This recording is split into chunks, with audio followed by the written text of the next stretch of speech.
Watching for the lights, they are on. Good start from pole position. That's the battle for the championship lead, just 7 points separating those two. Is he going to be able to get the run here? There's contact there.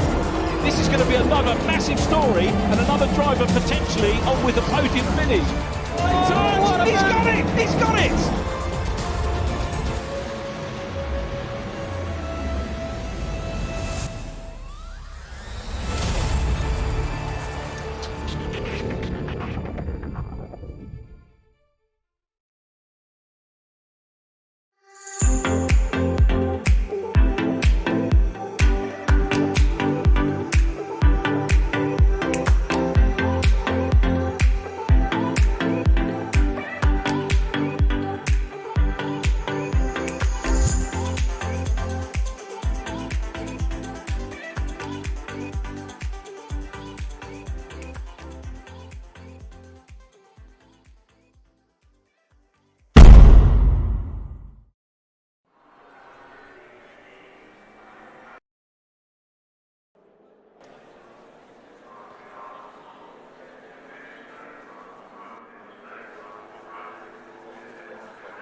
As we will watch drivers battle it out for their chance, potentially even to jump in for the first time into real-world motorsport. Fantastic seat in the 2023 Formula 4 British season. Yeah, it's going to be an exciting season, and as you say, a great prize to go along with it. So hopefully we can bring you some new faces. These are all sort of younger drivers in the world of sim racing, and they're going to be getting an amazing opportunity to show themselves and hopefully make a name of themselves and work their way into a future racing seat, and hopefully a long career ahead as well.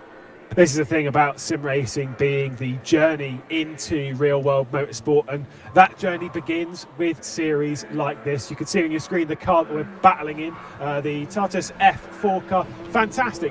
Low downforce, fair enough. Very, very light, fair enough. And 160 brake horsepower, one that typically we'd suggest maybe isn't that much. Trust me, in a car this light, 160 brake horsepower is absolutely plenty. A car which does invite tough racing, as an open wheel. Typically we don't really see too much wheel-to-wheel contact. In this, they do get a bit elbows out, they do go for it in the races, and that is what we like to see when we see wheel-to-wheel combat in a small formula car like this.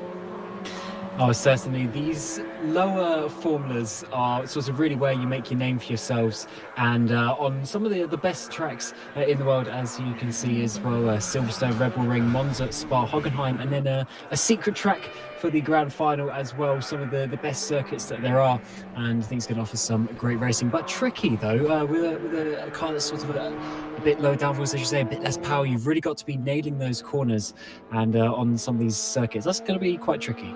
Yeah, let's talk about the path that they've had to get into this, because it's not been particularly easy for them to jump in. They've had to qualify themselves. There's been a pre-qualifier, one for the boys, one for the girls, to get themselves even into this, and it was the top 20 from each of those qualifiers, once they've been registered, once they've gone through, that jump in. Now, what we're playing with here is they are it's the younger generation of drivers, what this is entirely for. Boys and girls 14 to 15 years of age, going onto the race circuit and battling it out for this fantastic prize, and they've had to work for it to get even onto the grid. And the girls, maybe a smaller entry list than some would expect. I mean, we only have 4, but that's a topic which we are going to cover quite a lot through this broadcast cam, about girls and their introduction into sim racing, etc. There's plenty to go over in this topic. You can see what we're expecting to see across the evening. We've got qualifying coming up in a few moments' time, and then once that is finished, we'll go into a race for the girls, and then afterwards, about half-hour race in that sense, and then afterwards we get the boys out onto track, and we'll see how their race also unfolds. We get to contrast how the racing differential is between the two and what the future of each of these categories holds. Yeah, it's going to be a good comparison between the two of these, but it's not necessarily just about the comparisons, because it also is about the future and where sim racing is going and where the real life racing is going as well. Obviously, trying to get more girls and women into sim racing and motorsport, and obviously those numbers are ever increasing, and competitions like this are really just going to improve that. So if you are a girl who's of 14, 15 years of age in the UK, then you can get yourself involved in this competition for the next round. But for today, here is the entry list, as you can see on screen. Yeah, and like I say, maybe a bit limited, but realistically speaking, it only takes two to tango on the race circuit. But it is one of those examples that girls in sim racing, we've seen this in motorsport with the push from W Series and such. Girls in motorsport, it's not a particularly common thing to see girls in motorsport in sim racing, but there are plenty. To list off a few: Emily Jones, Mia Rose, these girls that battle at the front of sim racing with the boys, because there's no reason why they can't do so. And so, in that sense, maybe there needs to be a bit of a push, and hopefully, it's series like this that start out with 4 or 5 cars, however many it is, that open the opportunity for some of these girls to jump in and think, actually, I can do this as well. Well, that's the incredible thing about racing cars. There isn't necessarily any differences there, apart from, I guess, really the seat time and the training and education you can get up to the top levels as well. Because, as you say, there's no reason why anyone couldn't race at the top if they gave enough time and input into it. So I think it's going to be some pretty interesting months and years ahead as the numbers ever increase.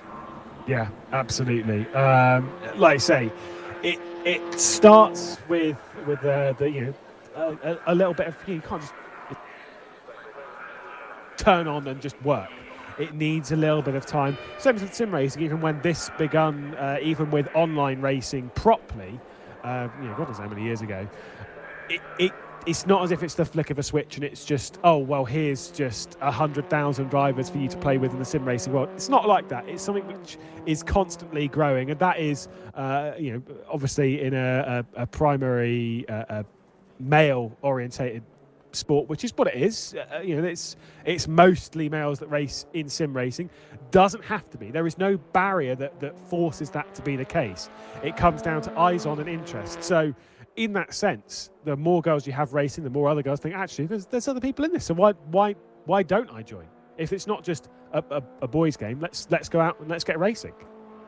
And there's no reason why you can't. Obviously the way sim racing is, you want to get yourself obviously a decent computer, a decent sort of wheel and pedal setup, and then you can just go racing. There's plenty of platforms out there. Obviously, RaceRoom is one that you really want to look out for as well. And then you're going to be able to get yourself into some high-level competitions and racing against the better drivers. And really, that is what makes you a better person. You keep on increasing the people that you're racing against. You learn how they take corners, how they race, just how fast they can be, and you really learn where the limit is. And obviously, over months, years, and experience, you really get up to those higher levels, and hopefully one day you maybe can win a championship yourself. It is one thing, though, that I will say, regardless of experience in sim racing, gender, whatever, to go racing, I think RaceRoom is an excellent platform to begin your racing community, your racing experience on. It's such an open platform. It's cost effective to jump on. For one, you can go onto Steam and just download it for free, and then just begin your process of getting on. And by the way, if you are 14 or 15 years old and you're watching this thinking, oh no, I've missed it, I can't get on the grid anymore, incorrect. Boys, girls of that age, British citizens, jump on it. By downloading RaceRoom, you can go and get yourselves onto the leaderboards and taking part. It is free entry to jump into the series. They haven't had to put up, £3,500 for one tyre or whatever. They are just able to jump on and get racing. It's the fantastic thing about sim racing. It's a fantastic thing about RaceRoom and these kinds of competitions that to get even to this level of motorsport with even this opportunity where there is a prize up for grabs like this, you need to put in thousands and thousands and thousands of pounds and lots of hard hours on the racetrack to even get into this position. Whereas in sim racing, we have that position where we don't necessarily have to do that. It's about finding the best driver, not the person with the biggest bank account. And also for your one sort of upfront cost of your rig and your setup and everything, you can race pretty much any car and any track that you want. The availability of the cars that you can, the different categories of cars, different styles of cars, all these different circuits that you see with our calendar, going to some of the best tracks that there are in Europe. It's really going to be obviously just improving over the years as well. So you're not just limiting yourself to one category. You can just sort of improve your skills across loads of different categories, loads of different types of cars, and get that experience before you hopefully get on track in the real world. And what we could see there as we were riding on board with Ella Wrigley is that to count, again, back up how open it really is that you could very clearly tell was racing on a controller, as Lewis Millward's going to go a little bit wide there at Brooklands. But racing on a controller. Now, this is one of the things that I think is really important, is that you have all these direct drive wheels, this, and your massive Fanatec, whatever it is. You've got your big wheels. Don't need to jump into sim racing. You can do it on a controller. I don't know about you, Cam. I certainly started on a controller. I did 6 months. It felt like a sentence, but still, I started in the sim racing world as Macy Hitter there went for a bit of a slip and slide going through cops. You've got to begin somewhere, and sometimes it is just on a controller. Absolutely, and it's, I would say, probably the easiest way to get into it as well, because you can then obviously open yourself to console side of it as well, just broaden your horizon. Yeah, I also started on the controller. I did have a wheel back in the day, but it was obviously not to the level that they are now. But the controller is really where I got into the racing games, and it wasn't until you sort of started taking it a bit seriously that you get the wheel. But the controller, there's some fast people out there on the controllers. Obviously a little bit more difficult to get to the absolute limit, but it's certainly a good place to start. And really that is what we're trying to show with this series, is getting yourself started, getting that experience and working your way up to a good level. Well, we're focused on Monica Bolton Ramos, who's running through the final corner and going down into turn one, to be perfectly honest, directly in a little bit of slipstream assistance, not as if they're working as a team, but Ella Wrigley, the one that is directly ahead at the moment, just giving a little bit of slipstream assistance, although based on practice times, I don't know if Ramos really needs it that much. A bit of contact there between the two. If I'm Ella Wrigley, though, to be fair, based on the pace of Bolton Ramos, I might sit behind and just try and work out where that extra time is.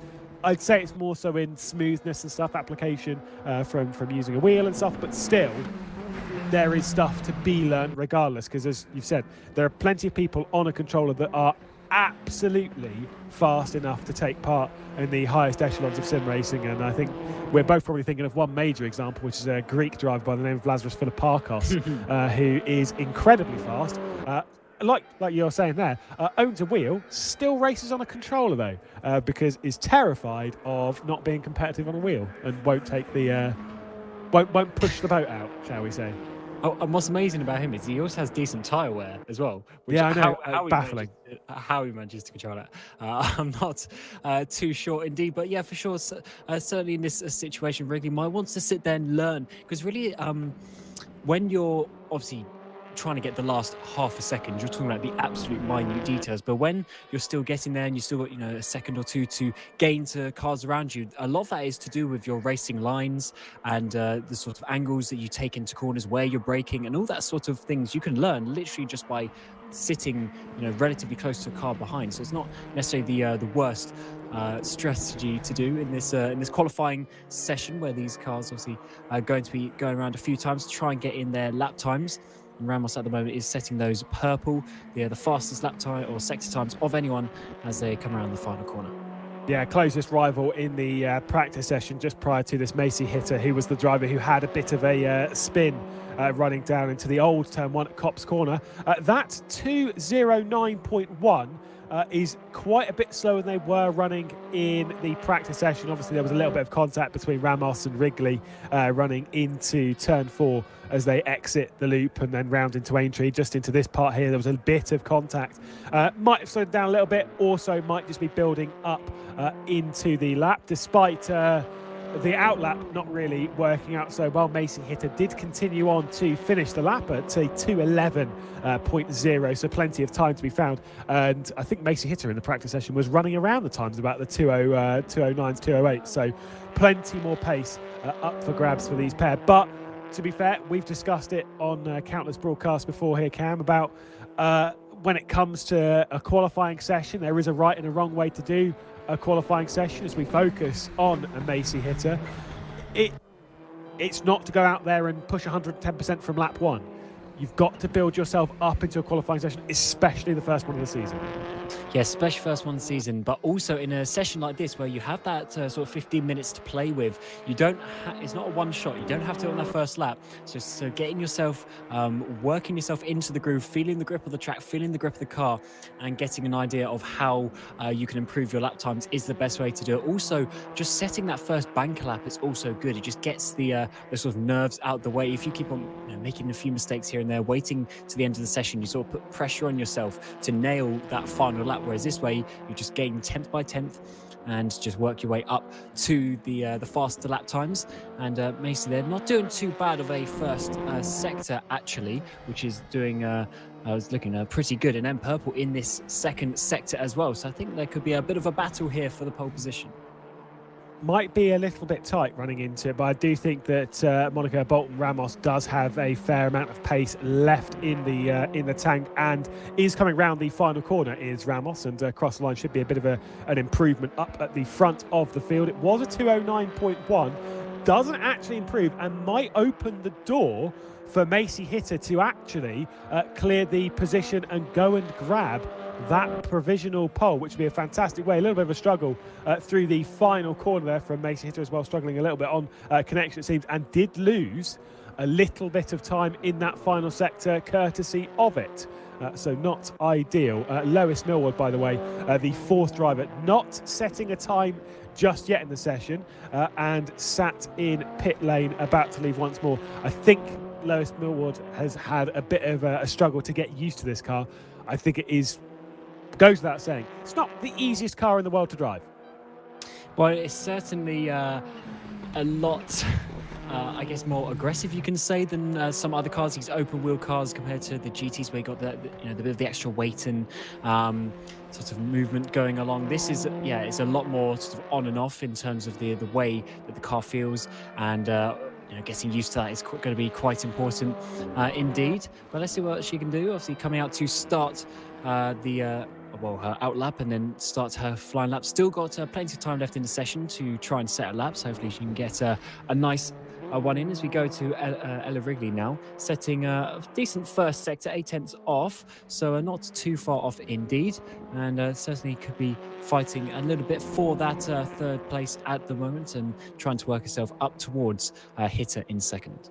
I think a race like this, yes, sure, only 4 cars, we can go over that 100 times. It doesn't matter.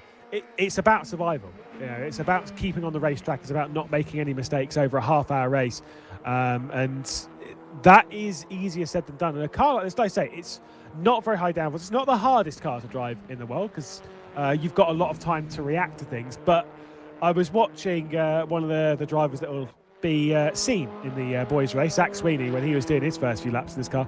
It isn't the easiest car in the world. It does snap on the rear. It does loosen up a little bit on the front. It really isn't particularly easy. Ella Wrigley out of the final corner. I don't think this is going to be an improvement. Lost quite a bit of time in the second sector, although those relatives are to our session leader, and across the line does lose out even more so. So unfortunately the lap time just not there for Ella Wrigley to at least move closer. I think the objective for Wrigley right now is to go and challenge the pole time, because I think a 209.1 at the moment might realistically be just a little bit out of reach. But to be honest, that's not necessarily the point. Sometimes it's just about trying to close the gap down and trying to challenge yourself whilst you're on the racetrack to close down. Remember, a lot of these people that we're commentating on here, and it will be the same in the boys' race as well, some of them are fairly new to sim racing, and especially with competitive racing in sim racing. I don't think we can forget that. Oh, absolutely not. And it's something that is probably not talked about enough in the world of sim racing and motorsport in general, as well, is just the sort of the mental side of it, handling I guess the pressures that come with being in a session.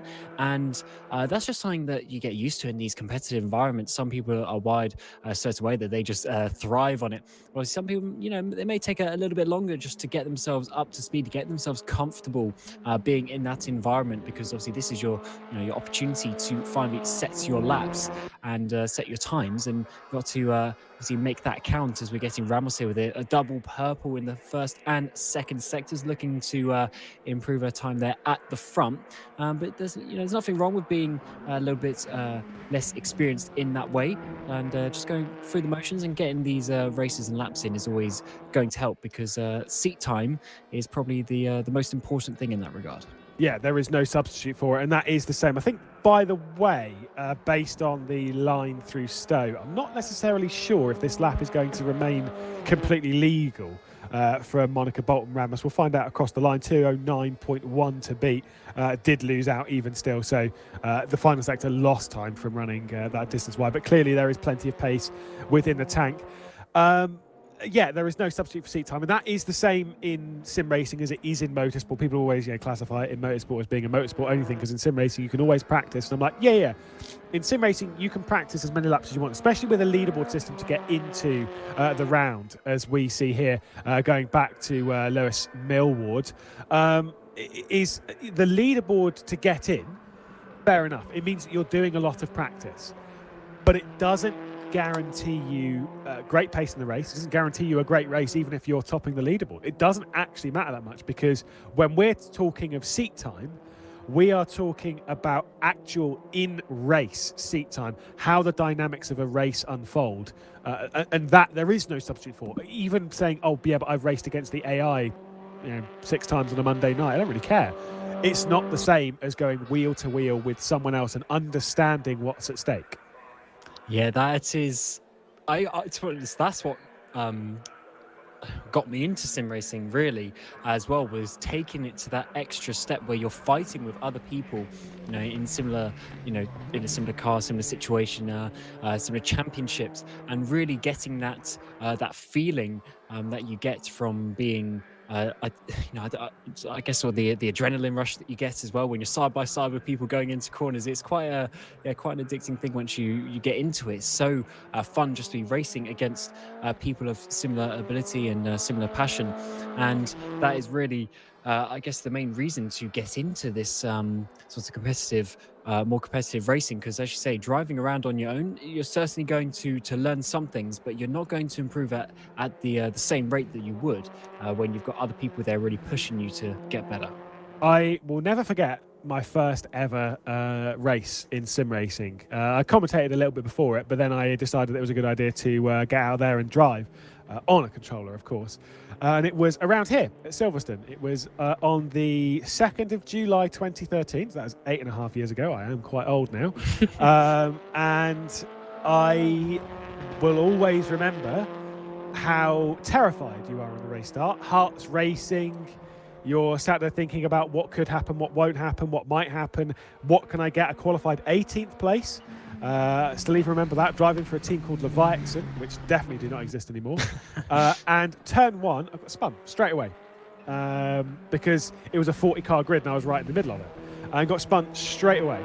And then it's, right, to be fair, I actually think it was one of the best things because it removed the nerves. Because I was like, right, I'm now last. Let's go out there and see what happened. And I overtook Jack Nicholls on the last lap, and now I mess him about all the time, telling him that it's hilarious. But it's the thing is that it's those kind of moments that you can't really practice. Because let's be, if you got spun out in turn 1 by the AI, what would you do? Straight away, you'd restart the race. Yeah. Straight away, you'd restart the race. Because it's like, yeah, well, okay, boring. But you can't do that in sim racing. It's still a racing format where you just go out there as is. Qualifying session is over. Still a little bit of time left in the session for some to complete laps, but I think as we know, when it comes to a qualifying session in RaceRoom, once it hits 0 we move straight over. So I do believe there isn't really enough time for someone to actually complete a lap, which does tell me that Monica, Bolton, Ramos, Maisie Hitter and Ella Wrigley are the order that we've got, those three, and of course then Lewis Millward in the fourth and final spot. Obviously, that's a fairly simplistic qualifying session, but I will say, with how the race is working this, with how slipstream heavy these cars are, I would say Maisie Hitter, if she plays her cards right in the race, might not actually be super out of it, only half a second off.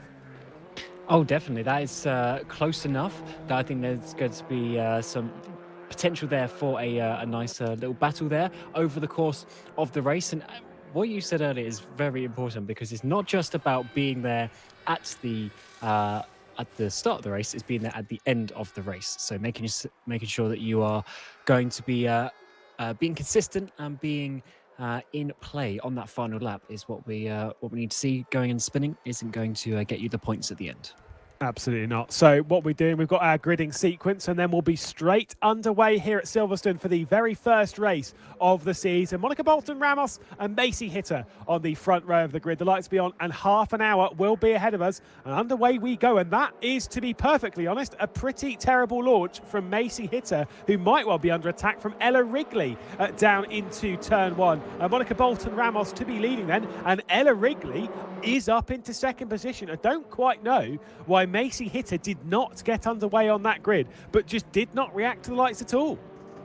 Yeah, just maybe not quite being prepared for the start, as the start can come quite quickly if you're not prepared for the game to do so. But that obviously means we're going to potentially see Hitter now coming back at Wrigley, as we're already seeing Ramos getting a bit away, and now Hitter getting that slipstream down towards Brooklands. A really good overtaking opportunity, getting that slipstream down the inside, but you've got to do it under the braking as well. And it looks like Wrigley's going to go a lot deeper and defend that position. To be fair, well held. A little bit of slip and slide on the exit of the corner, just holding up Maisie Hitter right now. Really good little defensive move there from Ella Wrigley. Maybe a little bit too much going around the outside. Got to watch out though, as looking to the inside, coming through Woodcote. Maisie Hitter trying to get back up into second position, trying to get past that red number 3 car. No way to make that move right now. And this is the thing, is this is delaying her every single apex, every single corner. What was half a second off in qualifying, as there is Ella Wrigley running a little bit wide and Maisie Hitter still not getting through. What was half a second in qualifying is going to grow and grow and grow and be a completely insurmountable gap. Yeah, might do is that. Obviously going to work your way around. We're going to get probably something in the region of 15 laps as well. So still that consistency factors. Oh, a bit of a switcheroo there from Maisie Hitter, getting a good drive there, coming through Chapel Corner, getting herself up into that second place. Wrigley just slightly off the line and losing that position. That was a lovely move there by Hitter. Yeah, it was a nice little tidy one. Now Ella Wrigley, based on the pace in the early stages, might be able to sit on the slipstream of the number 1 car, but runs a little bit wide there at Stowe Corner.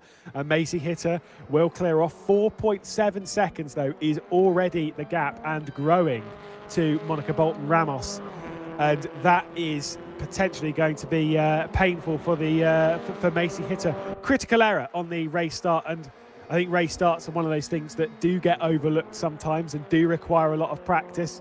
Have had a chat with plenty of drivers in the sim racing community about how much effort do you put into a race start. Now, the way it works in here is that there's no formation lap or anything. It's just straight up standing grid, and it's quite hard to I don't think you can actually get moving until the lights have gone out. So jump starts are very tricky. That might not be true because I have seen some jump starts before, but forgive me, I've not raced in racing for quite a while. It's kind of one of those things where you need to practice it. You need to understand how to get the car launched properly, safely and cleanly. And even in a car as low power as this, that is not the easiest thing.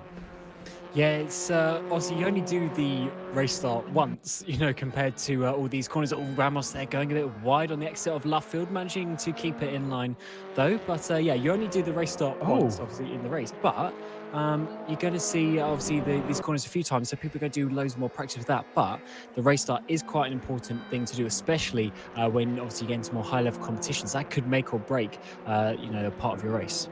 Well, we'll just say there, we did just catch it on stream. Monica Bolton Ramos a bit of a mistake there, running into Luffield and running out of the corner a little bit too far. So it's kind of the scenario where, right, you've had your one mistake, right, eyes on the prize, focus on what is up ahead, and let's not try and overdo this. I'm hearing, by the way, she's in the voice chat with a lot of the boys as well, so maybe getting a couple of tips, but also potentially giving out a little bit of advice as to what the car does as well, having a little bit of fun.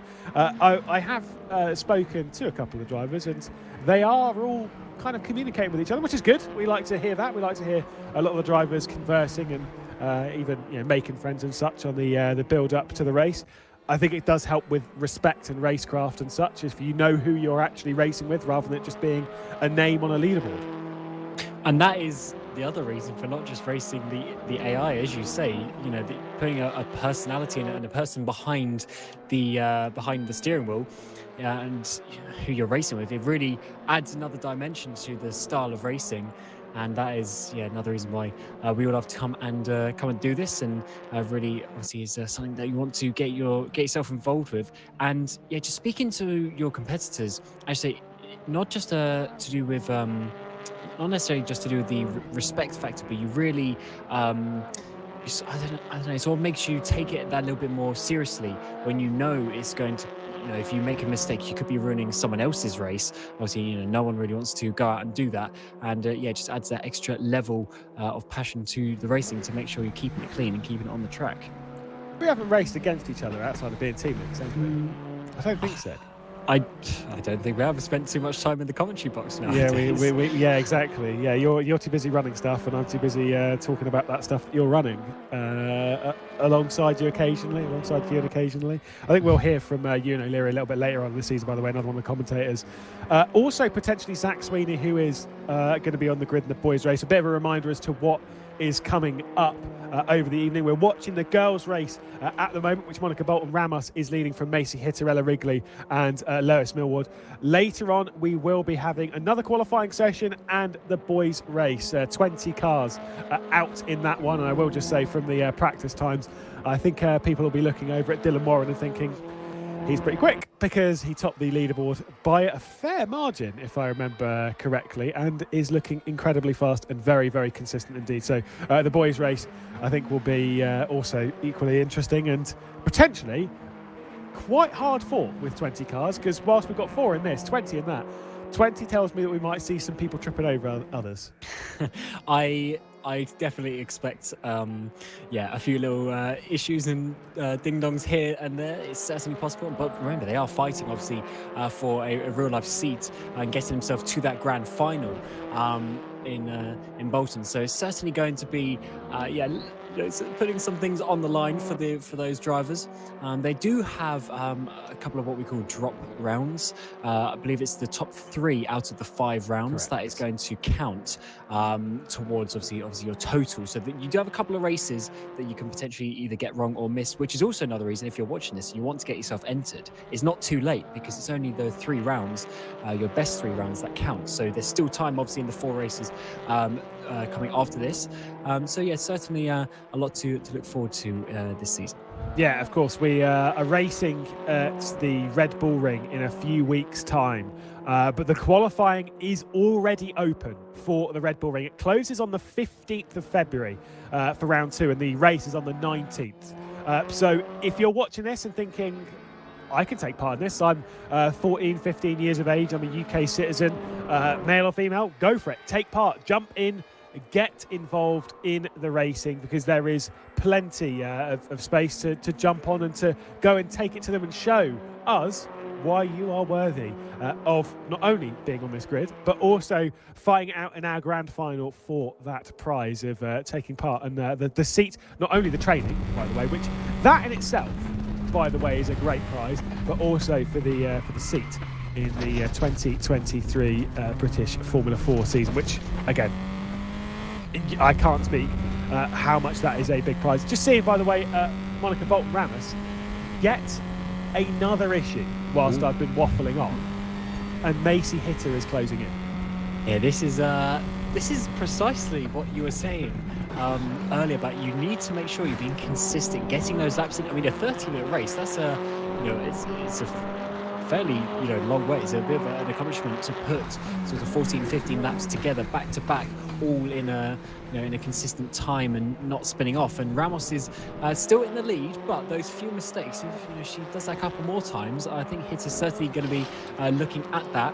And I think Hitter really needs to just make sure she's putting in those consistent laps, maybe waiting for Ramos to make another mistake, because we're only sort of a third of the way through the race, and it's already twice we've seen her go off. And like you say, these mistakes build. You make one or two, and then you make two or three more, and yada yada yada, and it builds very, very quickly, and it's easy for it to get out of hand. What we have had is Monica Bolton-Ramos has been in a place of a place that a lot of us would wish to be in many races, i.e. having an enormous lead and feeling very confident and comfortable. Now has lost that quite significantly and might be feeling the pressure a little bit of Macy Hitter. I'd still say 2 seconds, and knowing Monica Bolton-Ramos's pace based on qualifying and practice, it's not too much panic stations right now. But if that gap does come down any more and Macy Hitter starts really getting into that slipstream, then Ramos is under a lot of pressure for that race lead, which as a competitor I would hate. As a commentator and a spectator, I'm like, go on, Macy, go on. Oh yeah, definitely. And I should say that it's sort of a compounding issue, because you make another mistake and then they get even closer, and then you sort of then get a little bit scared, then you might make another mistake, and then before you know it, you might be losing the lead of the race. And that is obviously the important position to be in. But for now on this lap, looks like that's a little bit better there through Magnus Beckets and Chapel. Now onto the Hangar Straight, looking a little bit better, but Hitter still just sort of in the background there in the loose ends of the slipstream. And I'd say definitely keeping positive about getting that position later in the race. I would, if I were Macy Hitter, honestly, I know it's 2 seconds, but I'd still be following that car. You kind of see the difference online on the exit of Chapel. And Monica Bolton-Ramos is taking what I think we can kind of classify as the Formula One line, right? Which is all the way out to the outside and then all the way back over, which isn't necessarily the fastest, because in a car like this, there's no real need to go over there. You obviously go over there in things like Formula One and GTs and stuff because you're struggling for front end grip, and that's where the car, that's the fastest line, the line of least resistance, right? Which in these kind of cars where they've not got that much power, not got that much downforce, you're not carrying enough speed coming through Chapel to kind of warrant running out that far. But still, I would almost tell Macy Hitter just to go out there anyway, because that's what Ramos is doing. And you might just get the little wisp of slipstream that might just help that tiny bit, that hundredth, that thousandth, whatever it is. Yeah, these cars are a lot about the momentum factor. You really need to be making sure the radius of the corner is as big as possible, so you're putting as little steering input as you can and keeping that car in a straight line. What you're mentioning about obviously the fast cars is a very interesting point with how things work, like Cops the corner that we're coming up to. If you're obviously not going fast enough to naturally sort of push and scrub out the outside of the track, you don't really need to go there, because you're just adding extra meters to your line. Actually, when the car obviously takes you out there, then I should say you don't really have too much choice, because there's not enough time to sort that out. But yeah, certainly that's a thing to learn is the racecraft and the racing lines, especially through corners like these. You can definitely gain even a few tenths just in these certain corners, as Macy Hitter there just coming through as well, taking a decent amount of the curb there. And also on the exit, yeah, certainly keeping that bit tight there. You can see not going all the way out to the right-hand side of the track, just saving those extra couple of meters. And like I say, I mean, if I were doing a lap around here, I mean, I'm only saying that she needs to kind of follow Monica Bolton-Ramos, because I think, you know, the tiny little bit of slipstream might help, even though it's way too big for that. But still, I hope.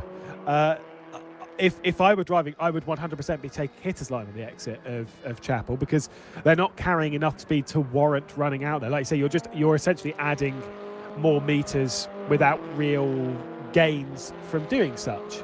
You know, it's like you say, you're trying to widen the radius of the corner, but at some point there is a trade-off to taking the line of least resistance, to running all the way out there and not scrubbing off really any speed, to it just adding on distance to the lap, which is unnecessary, unneeded, and certainly not faster. At this point, though, I think Monica Bolton-Ramos has started getting into her rhythm. 2:09.4 on the previous lap. Although I will say, I think quite a few of these laps from Monica Bolton-Ramos have been invalidated on the lap count, and so might need to just be a touch careful when it comes to pushing it past the limit on that one. Yeah, so that's obviously a potential penalty coming with the incident counter, obviously going up and up and up when those incidents happen, which is obviously a good, and some people may say a bad side of sim racing. You have the technology to literally know exactly where the car is, and it's great to see the potential for this. Obviously, this track and cut detection and incident counters that can be wrapped up, but you do need to make sure that you're not doing that, because getting any sort of drive-through penalty, and or even worse, is obviously not going to help you in your fight for getting the top positions. Like I said, to clarify what you mean by the instant limits, they have a certain amount of instant points. Forget how many it is for this, but it's anyone who's raced on iRacing is actually very familiar with the system. It's a little bit more aggressive on this, which I actually kind of like, to be perfectly honest. Which is, you have your allocated points. Let's say it's 25, right? An off track is 1 instant point every time you depart the racing surface, whether it's counted as an off track to gain an advantage or not. It's 1 instant point. If it is to gain an advantage, then it'll also give you a slowdown penalty, but it's 1 instant point. Every car contact is 4. Now that's where it is slightly different. There's a bit of a slide there from Ella Wrigley.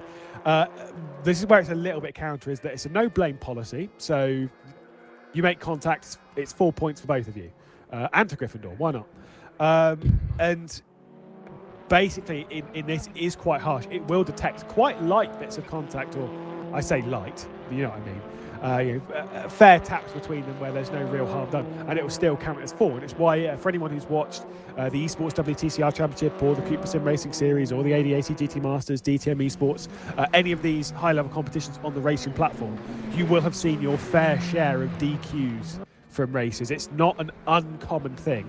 And to be perfectly honest, in the boys' race coming up, with there being 20 cars, and let's be honest, we know how aggressive boys can be, I would be shocked if we got through the race without seeing a DQ.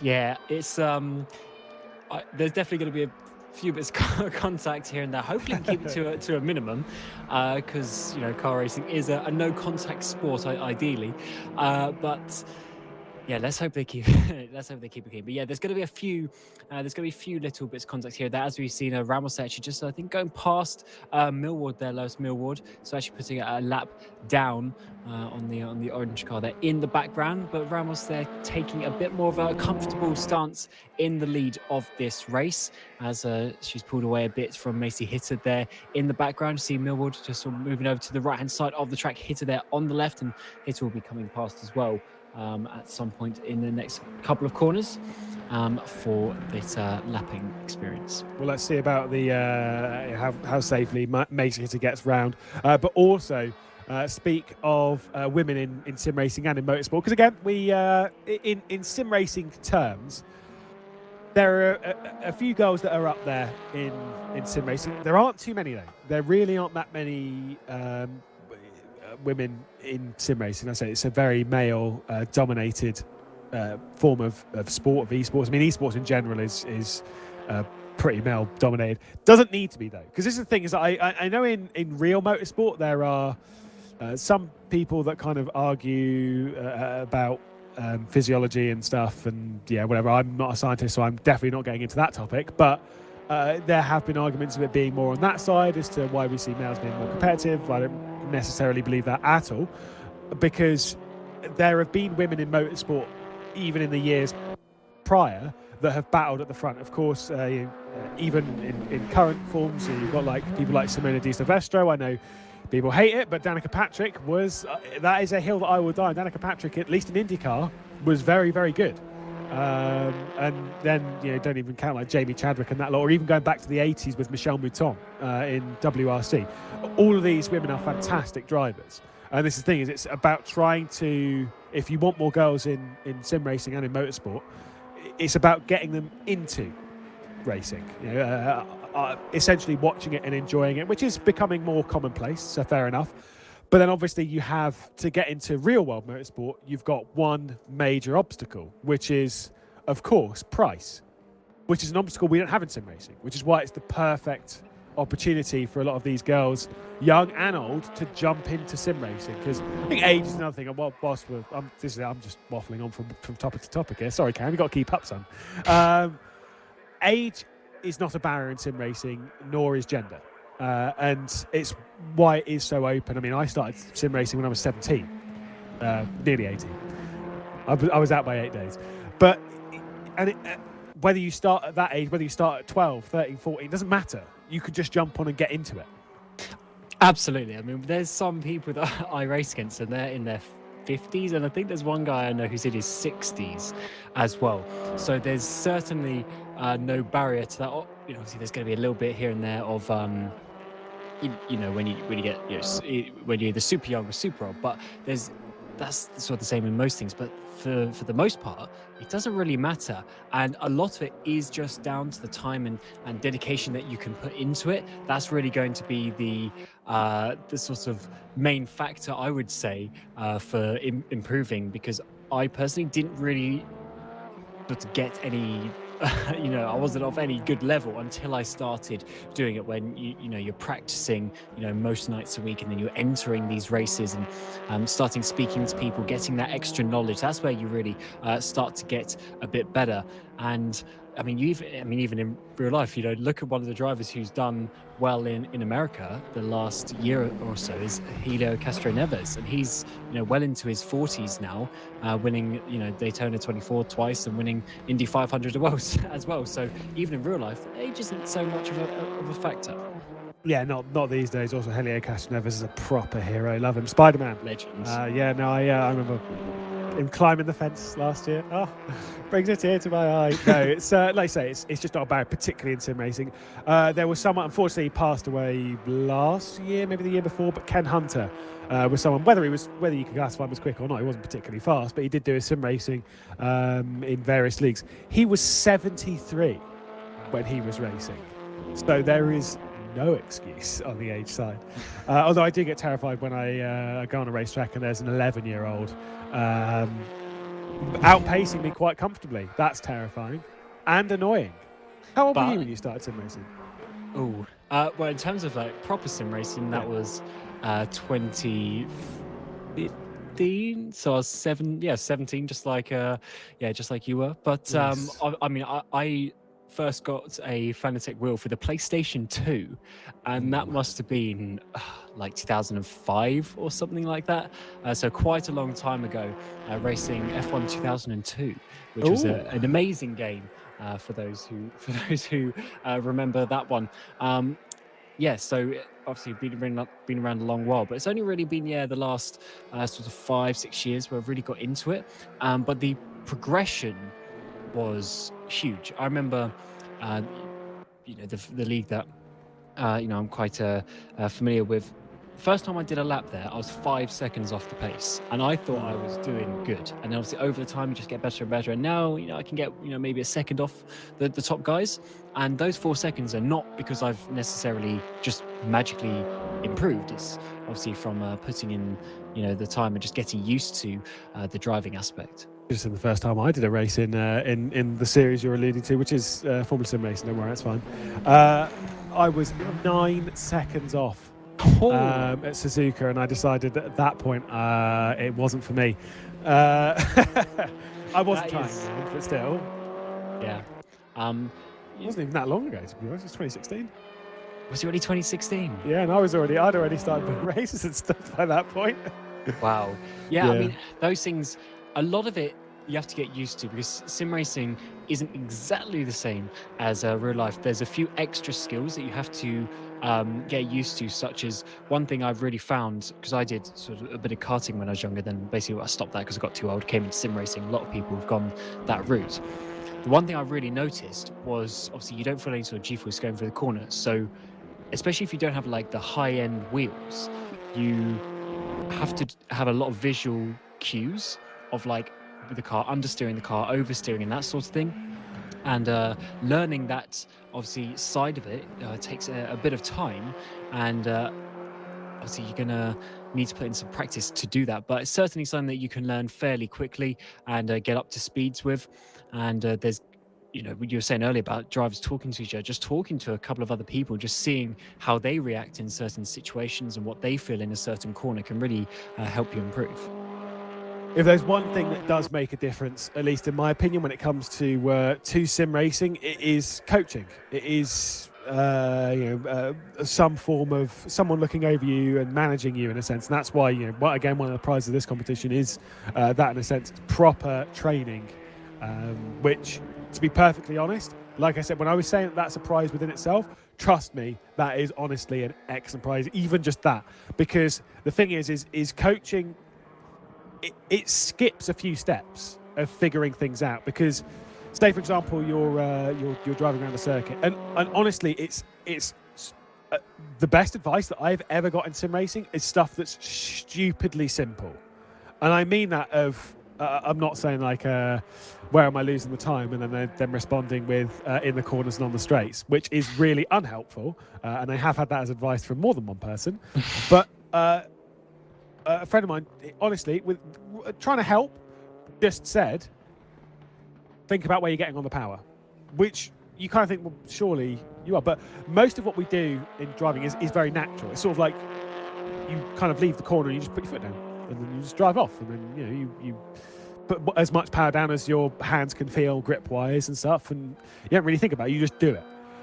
But it was those kind of things where it's like, right, I need to think, like properly think about what I'm doing. Can I actually get on the power earlier? And it's a simple bit of advice, but honestly, those kind of things work. Or anyone who watched Top Gear and watched the bit where Jackie Stewart was teaching James May to drive, and again, great bit of advice in there, of course, was only get on the power when you know you never have to take it off. Another great bit of advice. It's those kind of things which, if you're left to figure out by yourself, will take you a long time to figure out.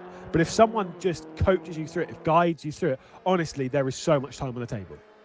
And then it's one of those sort of realization moments where you just suddenly start, gaining, a few tenths here, half a second here, and you'll be like, oh, this makes it a lot easier. And it actually makes it physically easier to drive because you're making the car be a lot more smooth through the corners and that sort of thing, and it's going to be less sort of aggressive and snappy. You're going to really sort of control and have a bit of you're going to make the car do what you want rather than the car doing what it wants, then you're just following it around. Yeah, like I say, this is stuff which is I was going to say it's counterintuitive. I don't think counterintuitive is particularly the right word, but you kind of get where I'm coming from. Like, the first time you jump into sim racing, I quite like, as you were saying, it's a very common thing that we all know from the sim racing aspect, and that we've been told by real world drivers 1,000 times these days, where we've got so many real world drivers that are jumping in. Monica Bolton Ramos straight on at Brooklands and nearly going for a half spin as well. Where is Macy Hitter in all of this? That was a catastrophic error from Monica Bolton Ramos. Somehow, obviously through the lead and the consistency and stuff that she's had, is able to hang on to the race lead. But the last couple of laps from Monica Bolton Ramos have not been good. The last lap that she did was a 2-minute 10.9, which was nearly a second slower than Macy Hitter. And let's be honest, this lap ain't going to be quick. Oh yeah, this is really the squeaky bum time as we get towards the literally just the last couple of laps of the race as well. Not too much time to sort of recover from any mistakes. Fortunately, the lead she had is able to keep. She's able to keep in the lead, but she doesn't want to be doing that again because she will definitely be losing the lead that time. And the consistency factor is certainly an important part of this race. And at the moment, she's just about getting herself in that position, because I think we're going to be having one lap left as we come around. So only one lap to go, and another mistake wouldn't be doing too good right now. Unless she's trying to put on a great show for us to end this race. That would be bold. Normally, if you're going to put on a great show, you put it on at the start of the race, then run away from everyone and then claim your victory and run home. But at the moment, Monica Bolton-Ramos having a bit of an issue there, and also wasn't particularly pacy running through Maggots, Beckett and Chapel. The gap across the line, 3 seconds, 2.83 seconds, and we'll keep our eye on that over the final lap here at Silverstone in the girls' race. A reminder that after this, we do have the boys' race again. We'll stick half an hour back onto the clock and also give ourselves another qualifying session to set the grid order between the 20 boys that we have racing in a few moments' time. But right now, I think she'll be very thankful that she had a large lead, but will potentially be like, okay, time to wake up now, because that was not good. Yeah, let's see what she does coming to that same corner a lap later. Obviously, you don't want to get it into your head and then sort of do the same thing again. So let's see, as we come towards this braking zone of Brooklands for another time, looks like that's a bit more of a successful attempt to go around the corner, just clipping that inside apex curb nicely before coming through Luffield corner. I think Hitter's just going to be that little bit too far back, but Hitter has been giving obviously a good battle for Ramos, giving us something to think about in this race and putting her under that little bit more pressure, which is what you want to do. But there's obviously still more races to come in this series and more opportunities for Macy to get herself a win as well, as we coming on to the second half of this final lap. Again, we will see the girls back out on the 19th of February, and if you want to jump in on this kind of grid, you could do so, male or female. There's a boys race and a girls race for this one. Females qualifying between the 2nd and the 15th of February for the race, 14 to 15 years of age, British citizen as well, and you can take part on this grid and start to begin your sim racing legacy. It is free to enter, and Monica Bolton-Ramos may be showing that she can play with it at the front of the field and knows exactly what she's doing, with a couple of mistakes in the race, still coming up towards Stowe Corner with victory in sight. Although I have commentated on a few races recently, and coming into the final corner, I have seen people drop it recently. So it is not over until it's over. Breathe calm, run yourself around the final couple of corners and head towards the start-finish line to win in the first race here at Silverstone in the ROKiT Racing Star Formula 4 Championship. The females, there's the spin, and now that was a crash just across the line. Thankfully, she had already crossed it, so we're okay. AI takes control. I did have a bit of a panic then because the AI takes over quite late, but Monica Bolton-Ramos takes the victory, and fantastically so, behind Macy Hitter, and then we'll see about Ella Wrigley and Lois Millward as well, coming around into those final moments, Cam. Yeah, Ella Wrigley getting herself into that second place with a very good start, actually, but couldn't quite hold on to the top two, who just had that little bit more pace than Wrigley and Millward there. Millward getting a lap down in the end, but obviously, first race of the season. Let's see what they can do and how they can improve as we get to the Red Bull Ring in a couple of weeks' time. Another track to master for these girls. And Wrigley, they're coming across the line in that third place before Millward will round out the field in that fourth place, but still about half a lap to go before she gets to the finish line. Yeah, I think we'll wait to see Millward over the line. And again, the note is that we'll have the boys race coming up.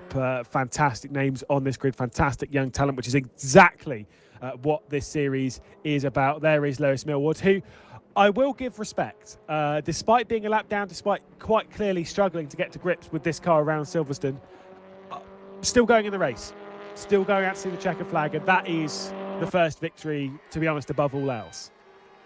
Oh, absolutely.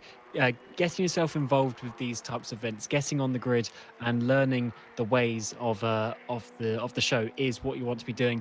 And as I say, getting towards the end of the race, she was struggling in the practice and qualifying sessions to get a decent lap, but then completing enough to get herself to the end of that 30-minute race. And there is confirmation on your screen of Bolton-Ramos there getting the fastest lap as well. Indeed. Well, we do have the boys race coming up. We will just step aside, and when we come back, it'll be for yet another race here in the ROKiT Racing Star Formula 4 Championship.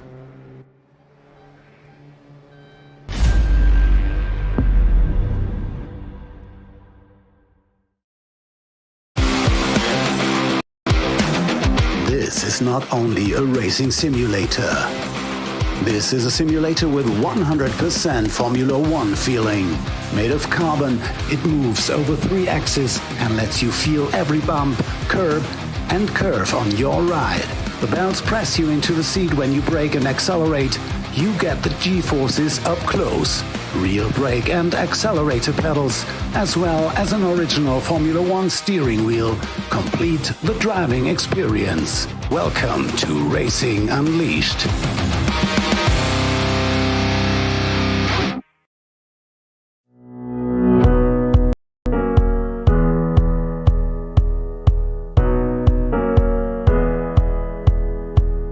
Employability is a critical aspect of the course. We make sure we maintain employment links, we give placement opportunities, there's opportunities with race teams. We also make sure we embed core skills needed for life in the industry. The NCME embodies something called project-based learning. So what we do is we build on engineering fundamentals in the first year, and then we embody a real-life industrial scale project in the second year, and you'll design and develop your own race vehicle. That's pretty unique. I chose Bolton because they have a good variety of courses on the engineering department. This facility, brand new facility, is fantastic. We have a brand new workshop, we have brand new computing equipment upstairs. The lectures are really helpful, they're really easy to understand, and if you don't understand something, they'll change the method of teaching so that you do understand it. Absolutely brilliant, absolutely brilliant. The amount of support is just unbelievable, and I think because there's not a lot of students in one class, so you kind of get this more personal relationship with teachers, and it's fantastic. The best element for me is the fact that we get a lot of outside work, so we do a lot of track work and work experience, and internships are available, quite a wide range for this course. Has to be, without a doubt, the British Rallycross.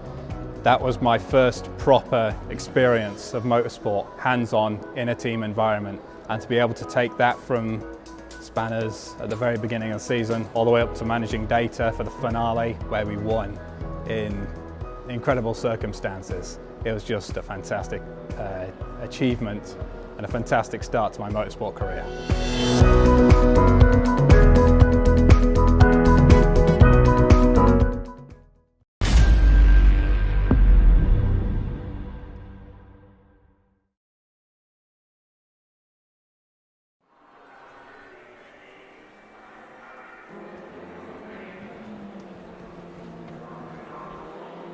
Well, once again, then we are back here at Silverstone for the boys' race. We'll stick 20 of them out onto the racetrack, and once again, it is myself, Lewis McGlade, Cameron, Rodger alongside me in the commentary booth. By the way, and on those ads that we were just away for, I was having a little bit of a chat in the earlier part of the week because I know someone who goes to Bolton University because we were talking about meeting up and such. Apparently, that is on the motorsport engineering course as well. Apparently, it's fantastic, and I've never done motorsport engineering myself because I don't even understand how a car works. Cameron, you are someone who does understand how a car works, so at least it's probably something a bit more for you. Well, yeah, no, well, I've fortunately got my Bachelor's of Engineering in Motorsport Technology, so yeah, just throwing that one out there. Check you out. But yeah, no, it's, I mean, a lot of universities out there now, but especially the University of Bolton, the facilities and funding that we have nowadays for these sorts of things is great. Getting younger people into the world of motorsport is not the easiest thing in the world. It is a an expensive industry, and the fact that there's a lot of a lot of jobs and lots of opportunities, a lot of teams from the UK especially, it's just it's a great place to be, and getting yourself involved in one of these types of degrees is great, especially if you're sort of into cars, into maths, into problem solving, and getting yourself hands-on with cars and stuff. It's great, and I thoroughly enjoyed my time at university and doing a similar course, and I'm sure you would enjoy it as well if you're into that sort of thing. You can start fixing my car then. We'll see. That's fine, I'll get it back one day, it's all good. By the way, we are in the practice session here at Silverstone. The entry list is said we're expecting 20. We do presently have 18 on the server at present, but either way, in practice, it is incredibly close. Teo Mercurius, who is the driver that's leading the practice session at the moment, on exactly the same time as Dylan Warren, by the way. So in that sense, it is nice and tight. To be fair, with a group of young talent. This is kind of what we expect to see. This is their chance for them to prove themselves, to get out there and to get racing. I will say I've raced with some young drivers. I do have a bit of fear over racecraft and stuff, but it is something which can only be learnt by doing. So I have faith and fear.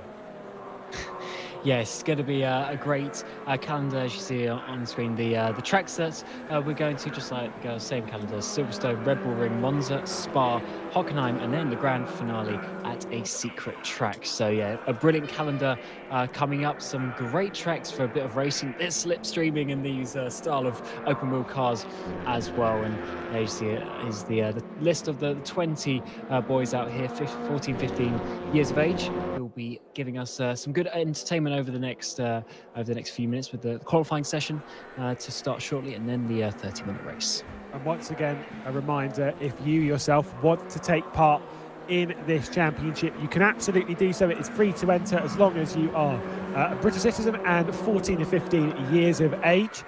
You can jump on by downloading RaceRoom through Steam. It is free to download, and this competition is also free to enter. And hey, whilst you're at it, don't be selfish. If you know anyone that is of the right age to fit this, boys or girls, jump in, throw this over to them, get them involved. Final moments of the practice session, as we can see Will Young coming across the line. Pretty sure there is no relation. He's not a 43-year-old man, singer-songwriter or whatever. I'm pretty sure not the same person. Fairly common name, but Will Young either way. You can see the practice session at the moment. Again, a reminder as to the times at the top of this session is incredibly close. But everything is going to be reset as we get ready for another 15 minutes of qualifying and another half-an-hour race. This is pretty tough, and having spoken to a couple of these drivers, a lot of these have done their racing elsewhere, be it on the F1 games or whatever. You know, they've done their racing online, had a bit of fun. Fair enough. This is honestly different. I can't even describe why, because you'd think it's the same. It's just racing. You're on a track and you're just going racing. But there is something else when you know about how much effort and how much practice and how much preparation everyone else has put in, and how hard people have fought to be on this grid, and what's up for grabs as well, as Zach Sweeney looks to the inside of Kai Bikini. That was not his wisest move. The pressure is honestly, it's indescribable. Yeah, it's a completely different ballpark, and now, especially there, you know, we're out on track for qualifying now. This is it. This is the time to go and put down your lap with the pre-qualifying situation. Obviously, you've got many days where you can go and put your laps. You can have a bit of practice. You can have a bit of a rest between it, and you've got a bit of time to sort out. Here, there's no time. You've got your 15-minute session. You've got to go out and you've got to get your laps in and get yourself towards the front of the grid. Yeah, you can see Liam McNeely there, who's the driver just ahead of Kai Bikini, just warming up the tyres a little bit. It's not critical, but tyre wear is on in the race as well, so they do need to worry about tyres a little bit. Fuel simulation, not so much, so they don't have to worry about the fuel. And also, again, a reminder, this is a fixed setup, so everyone is running the same stuff. And so what that kind of tells me is, especially around a circuit like this, where and in cars like this, where dirty air isn't really the largest deal, do you want to maybe find a little bit of a dancing partner? You know, sit in the slipstream of someone else, sit in their wake, because Zach Sweeney there just going for a bit of a spin. Come on, mate, you better than that. Yeah, well, he's Zach Sweeney's also a commentator along with us. He's done quite a few shows of us, and maybe we can get him on for one of these, but obviously we do want him to compete at the top, and he's obviously just having a little issue there, and getting himself back to the a place in this massive crocodile coming up to start the laps. But as you say, it may not be a bad thing to be somewhat close to the car ahead of you. Getting a bit of slipstream is very it's very good in these cars. You spend so much time on the straights. Obviously being a lower Formula car, you spend so much time there, and really getting those extra few mile an hour could really make the difference on the straights here, as they are quite long. So for a lot of these drivers, I said it might be some of their first qualifying sessions. We're focusing on Oliver Bunn at the moment. Might be some of the first sessions they're ever really doing behind the wheel in sim racing at this kind of level, in this kind of position. Cam, have you ever had one of those qualifying sessions where it's all on the line and all that you can hear is your heart beating? Like, it's so loud, and you're just trying to hook up the apexes. You're trying to focus on what you're doing, but all you can feel it racing. I don't know why. It's not really the most physical thing in the world, but it's the brain power that's required to keep this car on the track. Yeah, I used to get the leg shakes on my left leg, and you'd be coming into the first corner trying to smash on the brake pedal, and my leg was just like shaking, so you couldn't keep consistent pressure. But I still do. Really? I still do. I've got used to it a little bit now, but back in 2016 when I started properly getting into some decent high level competitions, that was certainly something I had to really overcome and learn. The first time I was in a good position, I was on the podium positions. It was crazy. I was holding up this guy. It was pretty crazy indeed. But these guys, just look at them as they come onto this back straight. Look at all the slipstream and all the information they're getting off the car head. Looking at what line they're doing, it's really going to be helping them improve and hopefully come over some of those nerves. Yeah, I'm doing the Bathurst 12 hour next week, and trust me, I can tell you my leg definitely shakes the first 5-6 laps when you're in the car, because you just need to get yourself up to speed. As we see there, by the way, with Justin Novak, who's just sort of getting out of the way of people coming down into the final corners. We go back to Joe Hayes Jr. One thing, in this, I've got to say it as well. Thank you for having a sim racing series with people in different colours, because I absolutely hate it when you allow the drivers to pick their own livery, because all they do is they go, oh, I like blue, and it's like, yeah, but everyone's now in a blue car. I don't know who's who. I like the idea that they've all joined correctly. They've all well behaved here, and so we can see everyone in all of their colours. They're quite easy to pick apart. Yeah, that is a very good thing indeed. Obviously, especially when some of the drivers may obviously be new to this, a bit harder to recognise them, but give them a bit of colour. It makes life a lot easier, especially on the straights when you can see the train of cars, and hopefully you can, as a viewer, can obviously work out who we are trying to follow as we go around the laps here in this qualifying session. We've got Warren leading the way at the moment, but it's only 2 tenths separating that top 3, so the time's still remaining very close here. You know how I said that they were all good boys and stuff? Yeah, I'm going to throw someone under the bus on the livery they've joined. Will Young has joined in the number 2 car. Should be in the 12. Should be purple, that car. Terrible. That is a 4 out of 10 right there. Get incident points for that. No. I hope not, because I've joined in the wrong livery in all the races that I've done. Best not. At the top of the session, though, it is Dylan Warren, who was the driver who topped practice. The numbers that you'll see, by the way, on the side car, you can see them obviously on the nose and on the rear wing end plates as well. As we focus on Dylan Warren, you can see the 0-1. Why does it say 0-1? Has he won the championship? No, of course not. Was the driver that topped the pre-qualifying to get into this, and that's how they've been assigned their numbers for this round. You can see first sector, great. Far middle sector, terrible, down 0.004 of a second over his previous pole time. At the moment, looking to improve 205.299. Is there going to be an improvement across the line? Yes, there is, but honestly, let's be honest, 0.04 of a second is a tiny margin, so is what it is. You say that, but considering how close some of these times are, I wouldn't be surprised if that actually is the make or break between a position here or there. And yes, some really close times coming in here. Will Young there up in that 5th place, 4 tenths off as well, with some more times are coming in, and they obviously have the whole of the 50 minutes to go out again and try to improve their laps. 8 minutes left, and they certainly got enough time for maybe another couple of laps.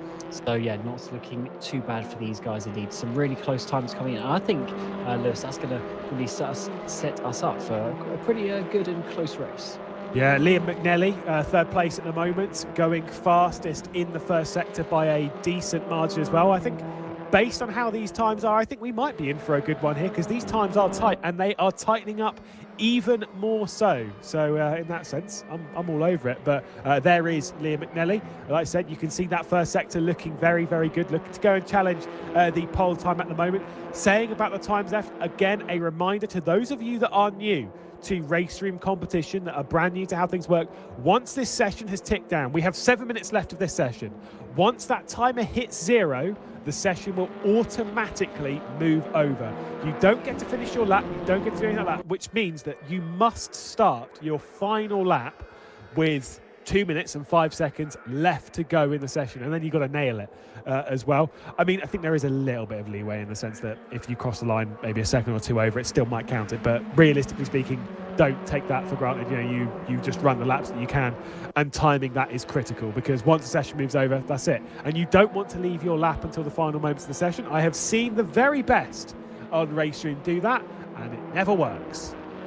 Yeah, you put a lot of pressure on yourself trying to get it on your final lap. You really want to put yourself in a good position and work from that, as McGlade, they're doing a purple in that final sector, but losing out a bit in the middle sector and remaining there in that third place. So yeah, a little bit of time left to improve. And when you're seeing cars separated by hundredths and tenths of a second, that is literally at best like one car length over the whole track. So it is very close between these drivers, and good to see we're going to get some good battles, as it looks like we're getting a couple of drivers here just getting out of the way and building up to start their lap. Yeah, that one's Teo Mercuris and Kai Bikini, who are just sort of keeping out of the way, but almost looked as if they were going to be sort of working together potentially in all of that. But let's be honest, slipstream is worth quite a bit around here, so it does make sense to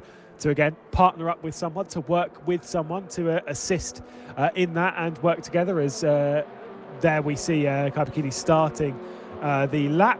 Will Young a little bit down in the first sector, just going over some of the sector times. We've got Dylan Warren fastest in the first sector by 0.08 of a second, so a potential improvement on pole position. Everyone remaining fairly close in the traps across the first sector split. Quite a lot of them are starting. There is Dylan Warren in that improvement in the first sector, but did get a little bit of lap traffic in the form of Joe Hayes Jr. Ooh, I don't think he'll be particularly pleased by that. Yeah, maybe just losing a bit of time here and there. And that could be crucial with how close these times are. If maybe Bikini can get a bit of a better lap there in this next lap as we come through this second sector split. Also purple again, so Warren looking pretty good here, getting the run towards the final part of the lap. And this final sector is quite tricky. It's only really sort of two corners affected. This Stowe corner though, you just got to take so much speed through, but not go too wide on the exit curve before you come down into the final chicane. And this is where you can really lose some time if you clunk that inside curb on either of these corners. Got to keep it smooth and then work it out and hopefully keep it nice and flat out through the final kink, and then see where Warren is going to get himself up towards the front. It's going to be a purple again once again. I think actually just lost out a tiny bit there. Oh no, just improving actually in the end, and overall now going 0.3 at the front,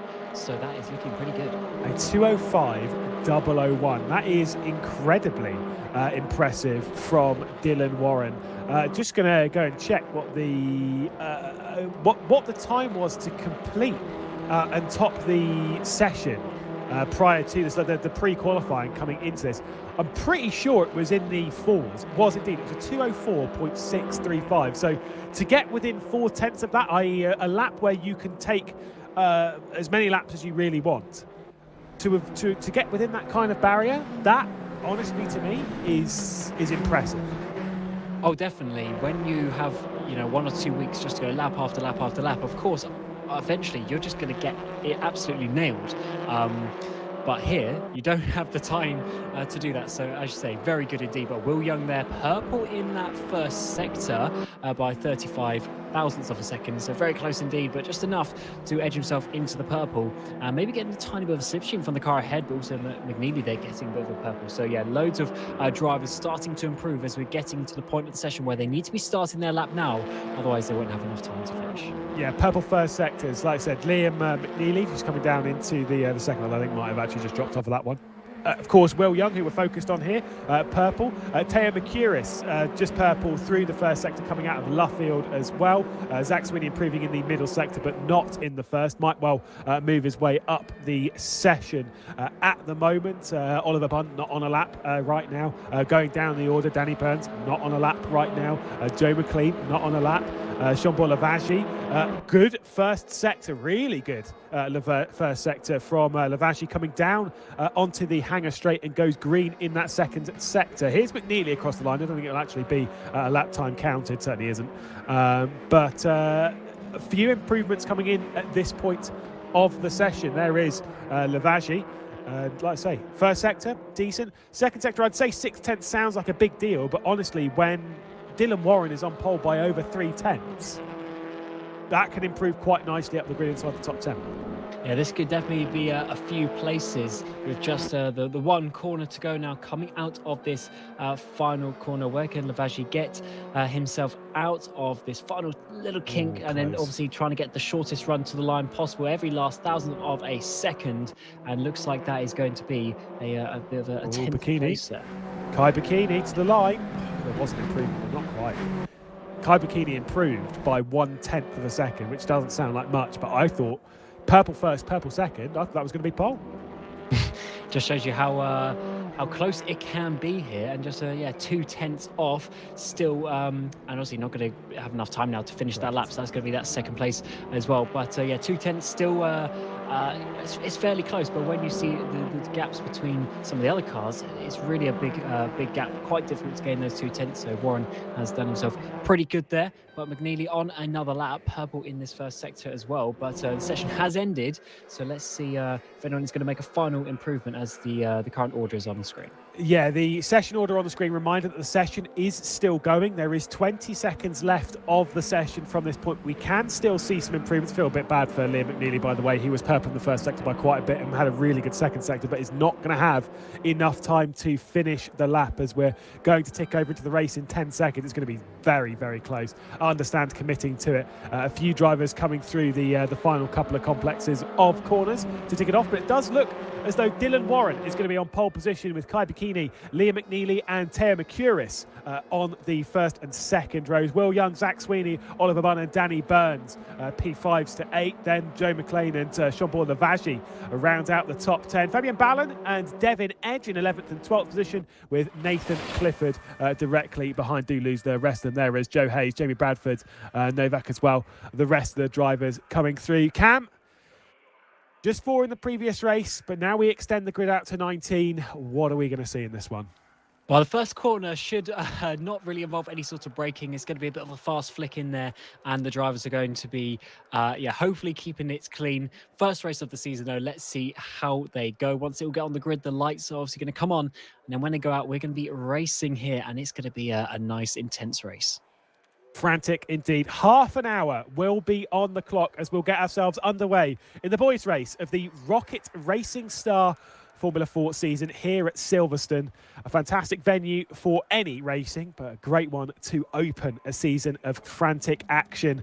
The half an hour is on the clock. Dylan Warren and Kai Bikini on the front row of the grid as we wave the flag and get ready to go racing for a thrilling season of action. Let's see what we can do. The countdown is done and we are underway here for the first round of the season. Kai Bikini with a great launch. You can see Zach Sweeney trying to make it 3 wide down into turn 1. Kai Bikini straight down the inside, pushing Dylan Warren over onto the curbs as they run round the second corner. Look for McNeely to come through as well. Was looking really fast in the final moments of that session as we're side by side all the way through. Dylan Warren with the inside line running into the loop, and look at McNeely coming through as well. Bit of contact as well as Teo Mercuris is just trying to make it too wide in the background. Dylan Warren though is surviving for now. And let's see how this slipstream goes. Coming down towards Brooklands, the cars going to be all on top of each other as we hit the braking zone in Brooklands for the first time in the race. It looks like everyone's going to be keeping it fairly clean for now, which is what we like to see. But such close racing there in the background. There's Zach Sweeney in that green car just filing in front. But now Oliver Bunn there getting very close indeed to Will Young just in front of him as we now come out onto the old start-finish straight, and the racing is getting very close. Yeah, and it's very close in the front as well. I mean, let's be honest, we've seen some frantic racing down into Copse Corner before, and I think we might well see some here as Kai Bikini's looking one way, looking the other, trying to find a path to navigate Dylan Warren right now. I think we might see some side-by-side on that run down into Maggots, Beckett's and Chapel. The outside line to Kai Bikini, but Dylan Warren's going to hang on quite nicely. Got to watch out with that kind of stuff, though, because Liam McNeely behind might also have something to say, knocking on the door. Same with Teo Mercurius, same with Zach Sweeney, Will Young, Oliver Bunn, Joe McLean, Fabian Ballon and Devin Edge inside the top 10. I think Justin Nowak and Jean-Paul Lavagey have had a terrible start to this race as they've dropped down, and Zach Sweeney looking to the inside there, getting confused, looking for it, trying to find a way past on Teo Mercurius. Not a move that is going to be completed just yet. And looking how close these guys are keeping, it just says it's going to be a really great race. These guys keeping so close already during this first lap. No one's really pulling away. They're all staying in slipstream with each other as we're seeing there a nice little battle there at the front forming. But it looks like Warren's actually just got a few car lengths lead there, and Bikini is having to have a bit of defending now with Mercurius McNeely getting a little bit closer there for that third place. But it looks like for now, as we come into this braking section in sector 1, it looks like he's going to be able to hold on just for now, but then once again the slipstream comes on the long straights of Silverstone. Yeah, like you say, a nice little way to open up a bit of a gap from Dylan Warren there as Luke Knoll. Drive-through penalty for speeding in the pit lane. Devin Edge came into the pit lane, by the way. I think we did have one potentially jump the start a little bit earlier on. Either way, Dylan Warren dragging the field from one way to the other, go over to the left-hand side, then back over to the right, and that run into Brooklands. Running through Luffield now. Drive-through penalty for Devin Edge. Kind of was expecting that one after the one for Luke Mole, if I am perfectly honest. It's actually really easy to do. The pit lane speed limit is very, very low, and they don't typically have to adhere to it in the practice session, so it might be one that's catching them out by surprise, particularly if you've not ever had to set a pit lane speed limiter. The top 3, though, clearing away as Teo Mercurius isn't able to keep up with Liam McNeely. Yeah, we've got that tiny bit of a gap forming, and then you're already getting an idea of who's going to be battling at the front. But as we saw in the girls' race earlier, consistency is a big factor as well, especially in a half-hour race. Plenty of time for mistakes to happen, so don't worry too much about that. But let's see how they do coming down towards Stowe for another time. You see them moving left and right, trying to get out of the slipstream, as it can be a huge slingshot effect, but McNeely not able to quite get close enough there for second place. Yeah, gave it a very good go to go for it, but we're seeming to have a bit of rows of 3, a little bit wide there from Kai Bikini, and Liam McNeely nearly picked his way past, but no cigar at least on that occasion.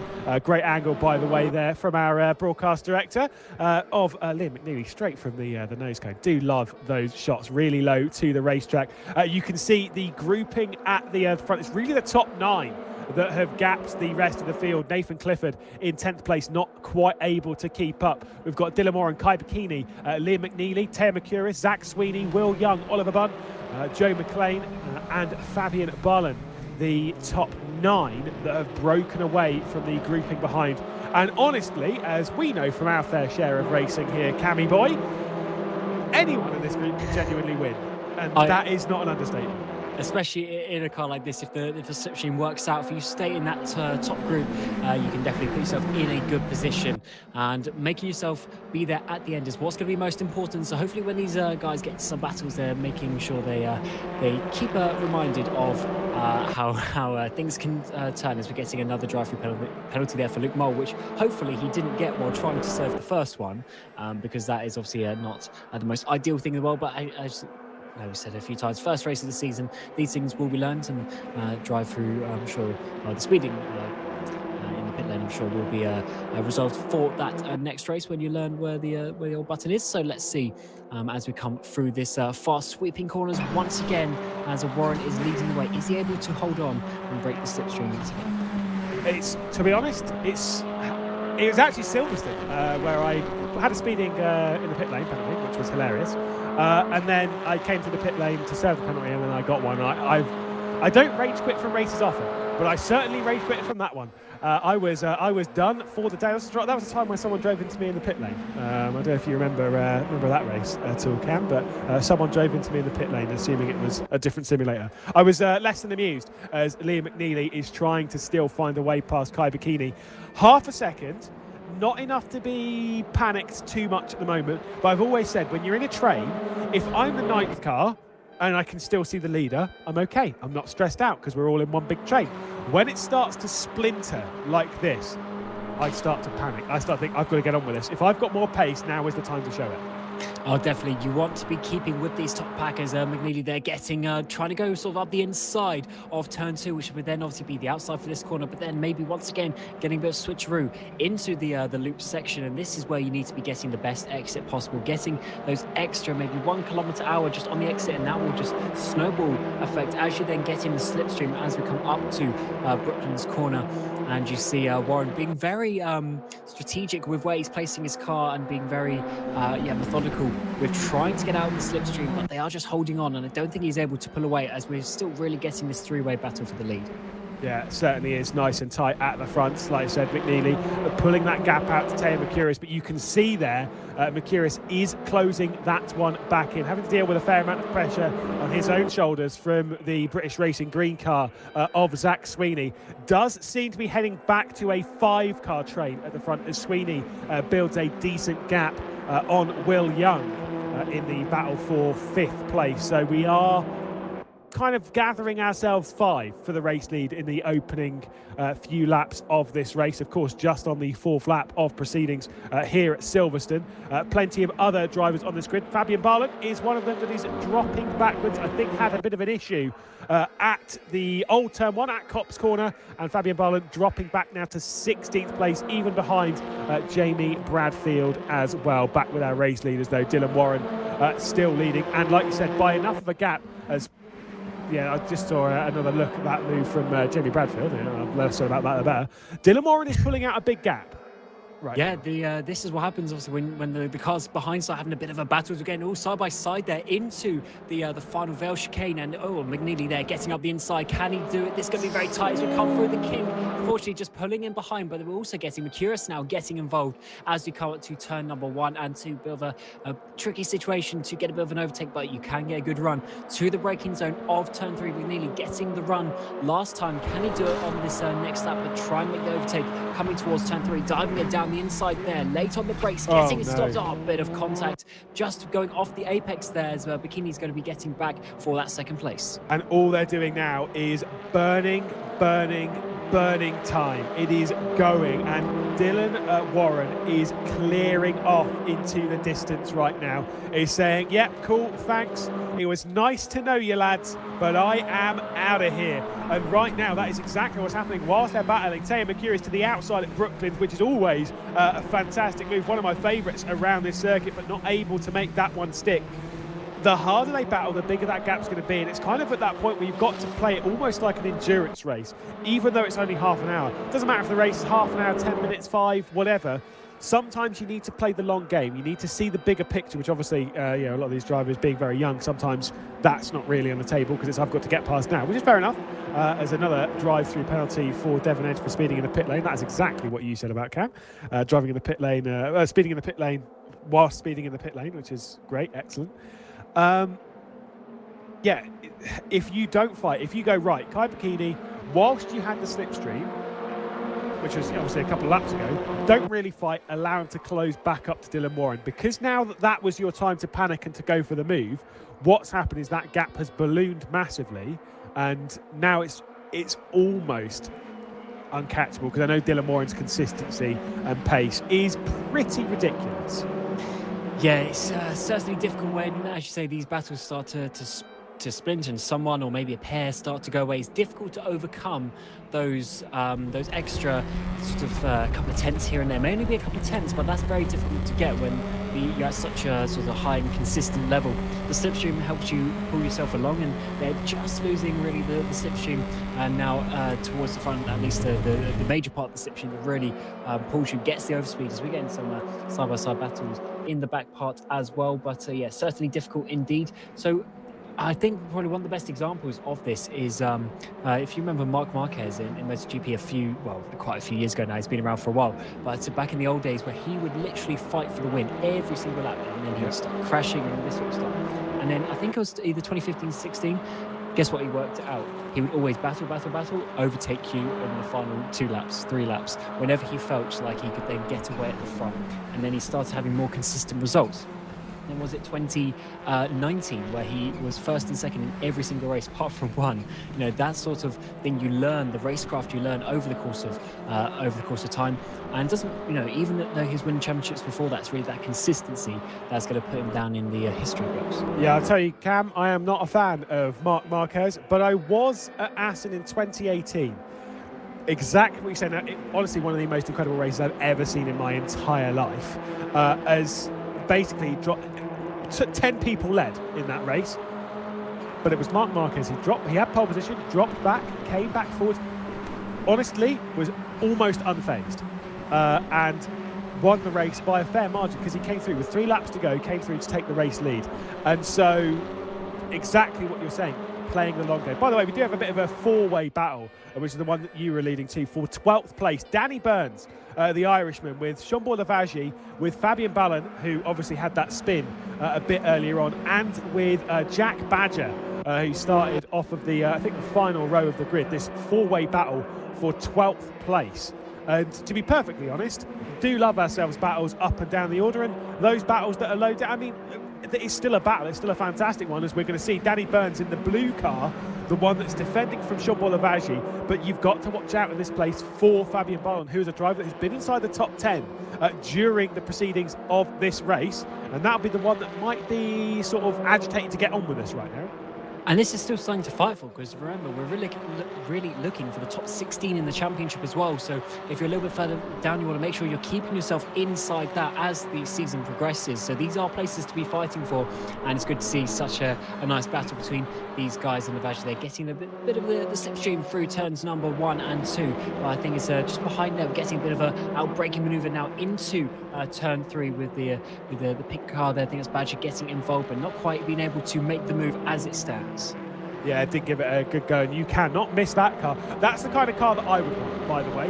There is the cutback executed perfectly through the loop sequence, and then running through Aintree down towards Brooklands. That was really, really nicely done by Jack Badger. Got the inside, whether it's going to be fought too hard down into Brooklands. I think the overspeed from Ballon is just ahead of that. Of course, Jean-Paul Lavaggie and Danny Burns once again going side by side. This time the outside line, I think, might prevail for Lavaggie, going around Luffield and towards Woodcote.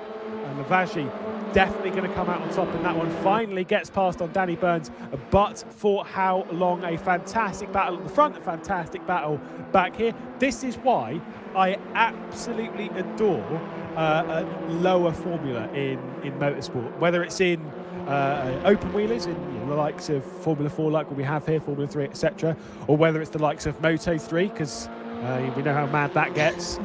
Whatever it is, I love a lower formula because it's low power, low downforce, high stakes, and they battle like it is, and it's fantastic.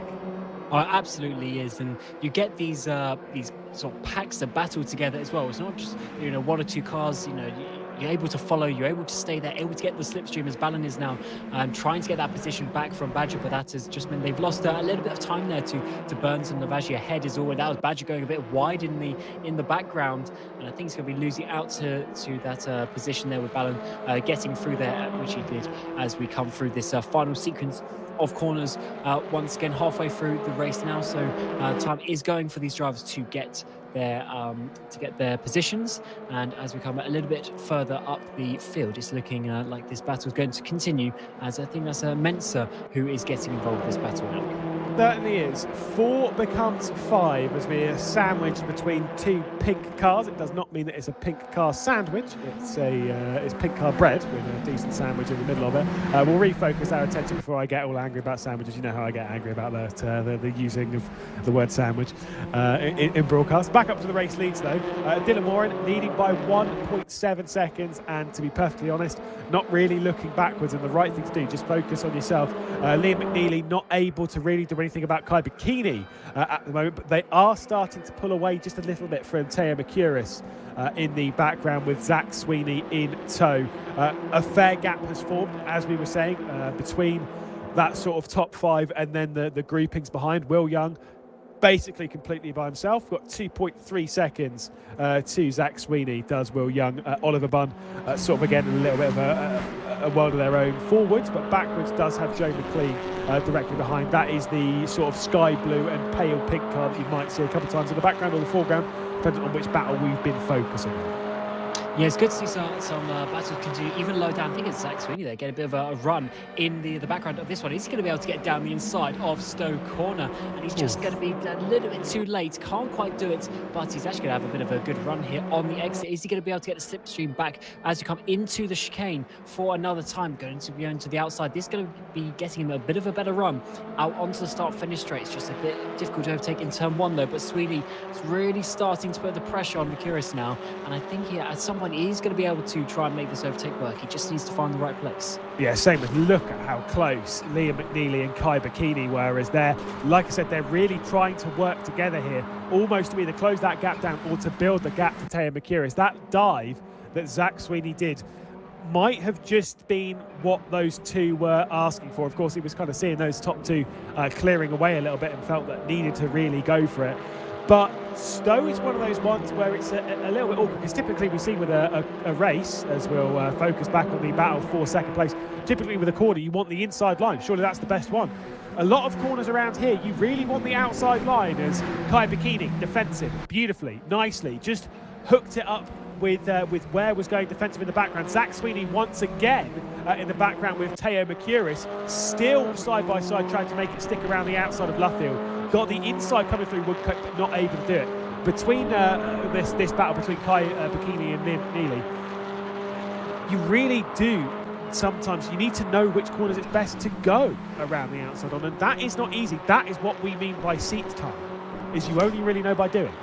Yeah, you only really learn in these sorts of battles, and you see here, McNeely really thinking he's the faster driver around right now, but you've got to find the right place to do it, because it doesn't also matter just in the corner you're battling now. It matters on the corner or the straights that are coming afterwards as well. How is your run going to be? You don't want to send it in there to get a really bad run, then it just comes straight back past you. But McNeely now getting in this slipstream as you come down the hanger straights once again, trying to look to the inside, having a bit of a weave, trying to find a way through, trying to sort of make a Bikini think about it, but I think Bikini's holding on quite nicely here. But McNeely getting in the slipstream once again. Zach Sweeney in the background trying to get past as well. This double battle here inside the top five as we come towards 11 minutes remaining in the race. Zach Sweeney round the outside. Can he turn that to the inside of the final sort of corner? No, he can't quite do that, but he's going to have a bit of a run once again. And Sweeney really trying to find a way back, way past now. It is showing that it is incredibly difficult to complete a move. Of course, we did see that great one from Jean-Paul Lavaggi against Danny Burns. By the way, in that group, Fabian Boland is now the second car in that train in 12th position as he's trying to get past Aaron Mensah. Other battles to update you on, Joe McLean and Oliver Bunn, the battle for P7 as they run themselves a little bit side by side. There's back to the battle, by the way, though, of sort of 11th, 12th, etc. Still a massive, monumental battle. 5 cars, nearly 6 to be perfectly honest. Justin Nowak not actually too far behind as this battle continues. There's the battle for 7th place, though, with Joe McLean and Oliver Bunn, like I said, kind of sky blue and pink. Joe McLean has got by fairly recently on Oliver Bunn, so there has been a switch of positions. And to be fair, as we've kind of started to expect to see around Silverstone, is we've got battles left, right and centre. And also, did you see that slide from Joe McLean? Yeah. Hanging out. Just trying to keep it all in line. A bit difficult to do sometimes. You're going a little bit too fast. Try and turn the front in, and the rear just starts to come around, and you've got to be careful not to do that too many times.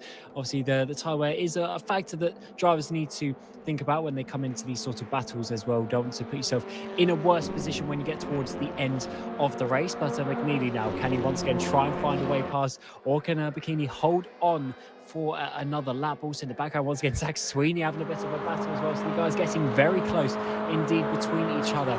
And McNeely certainly is going to be able to, I think, find a way through it. Just needs to do it in the right place, because he can't seem to get quite as close as Zach Sweeney can as he's trying to go round the outside now. That is going to be an amazing move if he can hold it round the outside, just getting squeezed up just a tiny bit by Mercurius. But now into this Vale chicane, we saw Sweeney later on the brakes last time around. Can he do it once again into the final chicane? No, he can't quite. So he's going to have to back out once again.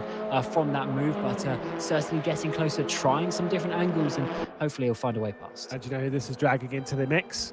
Of course, it's Will Young is being dragged into it. That grey car in the background, closing back up into the battle for 4th place. I think the 3.5 seconds back to Joe McGlade is maybe a little bit too much for these to sort of overcome.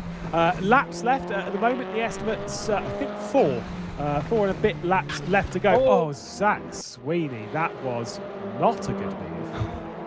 That is potentially getting a little bit desperate there for Sweeney. Now that's going to potentially put him under pressure from losing his position, because he got a really bad exit. Will Young's going to have the overspeed as Zach Sweeney's now trying to defend on the inside this time for Brooklyn's corner, and he's going to be able to hold it there on the inside, because he's going to have a little bit of a better line, which he does on the exit, to be able to defend this one into left field. But yeah, Zach there just showing you how going for one sort of more desperate move has now really lost him out that battle, and may overall actually lose him the position. So you've got to be careful where you're choosing to do your fights. Yeah, I mean, I'd say about playing the long game, but let's be honest, we are way past that with 7 minutes and 50 seconds left to go. By the way, going back just very quickly to the battle for 12th and 11th place, Jean-Paul Lavagey has just lost 2 positions in that battle behind Jack Badger and Danny Burns. You can see how chaotic this is in the middle of it, as Jean-Paul Lavagey instantly trying to get past once again Jack Badger in that pink car, and does complete the move. There is Justin Nowak in the background, potentially closing up into this. This battle, by the way, Aaron Mensah, Fabian Ballon, Danny Burns, Jean-Paul Lavagey, Jack Badger, and potentially soon Justin Nowak. So is quite a meaty battle back here, and certainly one that does appear to just not be able to separate itself. And the thing is, getting to the head of a group like this, Cam, that's all well and good. But it's not just getting to the head, it's about getting to the head of the group and pulling away. Those are very difficult. It does seem like it's something which Fabian Ballon is really trying to do right now. Yeah, it's certainly difficult to do. These drivers are so close, the pace is so close indeed. So yeah, first of all, I should say it's difficult to get yourself ahead, but to keep yourself ahead, you've just got to sort of really do your line, because at the end of the day, that is the fastest way. You see, these drivers sort of weaving over the straight, trying to break the slipstream, that sort of stuff. Oh, it's all we're going to be about to hit in that final corner. Bit of contact there, another bit of contact through this final little kink. Who is going to come out on top? Because that could be very close indeed. Looks like Mensah there just having to pull in a little bit behind, but this is going to be almost getting towards through a situation. A bit of contact once again towards turn one. These guys need to be careful. They're going to be getting obviously some contact, some damage from that, and even some incident points, but fortunately everyone is facing the right way. Yeah, that was close. That could have been very bad indeed. Jean-Paul Lavagey just in the background, diving it back to the inside of Jack Badger and trying to make up that position. I think that will be sorted on the exit of the loop corner and round entry, because that tends to be the preferred line. A nice little straight drive off of the corner. I mean, great attempt from Fabian Ballon. Tell me about the contact, but Aaron Mensah trying to return into single file running when he really wasn't there. By the way, what's happened to Kai Bikini? What has happened to Kai Bikini? I think there has been a disconnection potentially for our second placed runner. Kai Bikini was battling with Liam McNeely, and now suddenly everyone gets promoted a position. And that is very good for some of these drivers, but such a shame for him in a really good position and defending really well. But unfortunately, that is obviously the sort of mechanical failure side of or the version, I should say, in sim racing. These things can happen if that is a disconnection. But yeah, he was certainly doing well, and hopefully he comes back, because I think he's really going to be able to challenge at the front of all these races, having some good racecraft there and some good speed. So that is such a shame. It is a shame, but remember, and this is the critical thing, is that we have 5 rounds in this championship, which typically I'd say that's it, your title run's done. You can't miss around in a 5-round championship, but I've commentated on some 5-round championships where that's crazy enough anyway. But also, remember that there are effectively 2 drop scores. It's only the top 3 scores that count.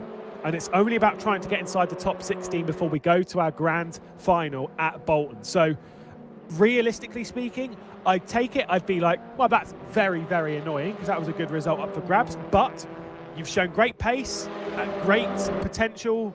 To be honest, that's enough for round 1. That's what you need to do for round 1. You're ticking off a good result. For everyone else, it's giving them a little bit of an extra good result as we return to this absolutely mental battle for 11th place, or now 10th place. Fabian Barland, by the way, has pulled out a big enough group as we focus on Danny Burns straight down the inside of Jack Badger. Jean-Paul Lavaggi has pulled out a big enough gap to at least defend from these two and go on the attack of Aaron Mensah. And yes, that brown car in the background, that is Justin Nowak. And he's certainly catching up to these guys and getting involved. So that just shows you how this battling is really going to be slowing you down just a little bit.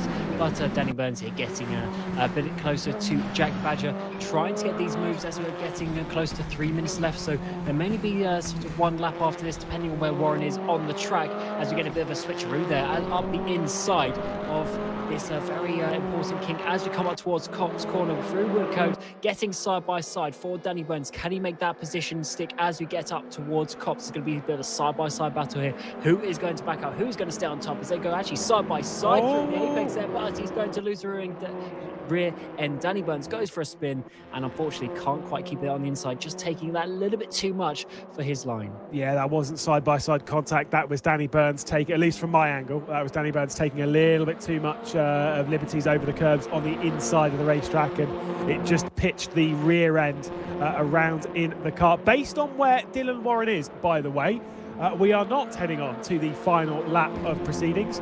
We're still going to have two more. So penultimate lap of the race underway, unless something really dramatic happens, because he's already crossed the line to start it, and it would have to be quite a large issue for anyone to really go minus one lap on the count. I think we are definitely getting two more in, which, to be fair, with how good the racing's been in this, I am absolutely okay with it. I was a little bit terrified coming into this kind of race, knowing how these boys race, but this has been a really good example, I think, of just how racing's been. Did get the note, by the way, by Kai Bikini saying that his game crashed. Unfortunately, those are some of the things that happen. That's not me like saying, oh, it's fine then, be okay with it, but it's more so focus on the positives from the round, focus on the great pace, the great potential and the future that is ahead. One round ticked off, don't worry about. Let's focus on the drop scores as we go back to this battle for 11th place. Aaron Mensah, Jean-Paul Lavaggi. Getting very close, and I should say just a couple of laps to go. So this is the time where you want to make the move.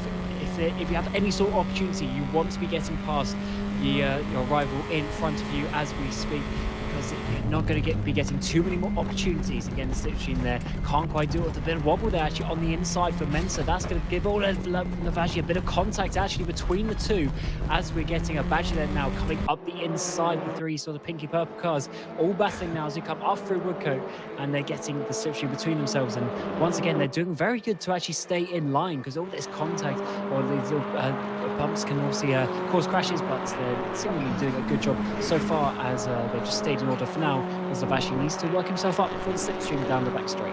Yeah, I mean, you say that about the colours, by the way, because I was just talking about how great it was, everyone in different colours. Great that three of the cars, which are fairly similar, at least in colour, are right next to each other on the racetrack. Thank you, ladies and gentlemen. You literally couldn't write it. By the time you've thrown Devon Edge and Joe McGlade into this, by the way, I have no idea what was going on, because they're also in slightly pinky, more mauve type colours, which, by the way, I think look great. I actually really like the colour on Jean-Paul Lavaggi's car. I think it looks fantastic. But either way, trying to find a way past Aaron Mensah, as has done for the last couple of laps. Final lap is underway here at Silverstone. The opportunities are ticking off for Jean-Paul Lavaggi, are ticking off for Zach Sweeney, are ticking off for Oliver Bunn, for Will Young, for all these drivers that are trying to get past. And every corner that's gone through is a breath for the likes of Teo Makuris, for the likes of Joe McLean, Aaron Mensah, all these drivers that are defending hard. And this is the final opportunity. You need to be making it count, getting yourself into a position. Can't be making too many little mistakes now. Got to be getting every single braking zone correct. And let's see what the Lavaggi can do, as we saw them getting very close last time as you came through the Brooklands corner, especially. So as you come through the loop now, who is going to get the best run onto this back straight for the final time? Let's see. Lavaggi there getting very close actually, but just going a little bit wide. That's going to give Badger a good run actually. So this could be almost a 3-wide situation as we come towards Brooklands, getting very close between these drivers. Final opportunity coming into this braking zone, but Lavaggi there just going to have to sit in behind and try and get a bit of a better run with a bit of a different line here. Might be a little bit wider, maybe to the outside of Luffield. A couple of opportunities. We are keeping our eyes on what is happening further ahead of the grid. Dylan Warren is coming on to the hangar straight, but still has plenty of time. And Zach Sweeney has got past Teo Mercouris. And we're just catching that on the broadcast now. Sorry about that. But Zach Sweeney with an absolutely sensational move around the outside through Maggots and Beckett's. He's going to have to defend. We've got to go up towards our race leader. We'll keep our eye on all of it because Dylan Warren is coming around the final corner now. We'll catch this as late as possible. Dylan Warren, final corner, ticks it off for a sensational victory here at Silverstone. But back to the battle between Zach Sweeney, between Will Young, between Teo Mercouris, as Will Young has got past Mercouris, and Zach Sweeney onto the podium behind Liam McNeely. Who's going to come out between the grey cars, though? It is going to be Teo Mercouris just ahead of Will Young. What a move from Zach Sweeney in the dying moments of the race. Just behind that is going to be Joe McLean and Oliver Bunn as well. But trust me, this race is not done. I think finally Jean-Paul Lavaggie has got past Aaron Mensah. And all happening here on the final lap, just when you know that is the final opportunity for you to do so, as we get a bit side-by-side battling there through the final corners. The results come up onto the screen, and unfortunately I think that was was Mensah there losing out a little bit in the end, but that was certainly a very entertaining race, and the drivers putting on a great show here for the first race of the season, and I think that's just going to continue. And for the most part, it was actually pretty clean racing as well, so I think that was a really great race and a good result. Yeah, honestly, that was pretty fantastic. If I do say so, I think that was brilliant. Dylan Warren, great drive. Liam McNeely, Zach Sweeney onto the podium, great stuff. The rest of the results, by the way, Teo Mercouris, Will Young, Joe McLean, Oliver Bunn directly behind that, with the likes of Joe Haynes Jr. By the way, nice progress over that. Nathan Clifford, Fabian Barlam, the top 10. That wraps us up here. We'll be back on the 19th of February. If you yourself want to get involved, you can do so by loading up RaceRoom and getting into the combat. Until next time, though, thank you very much, and we'll see you. Goodbye.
Watching for the lights, they are on.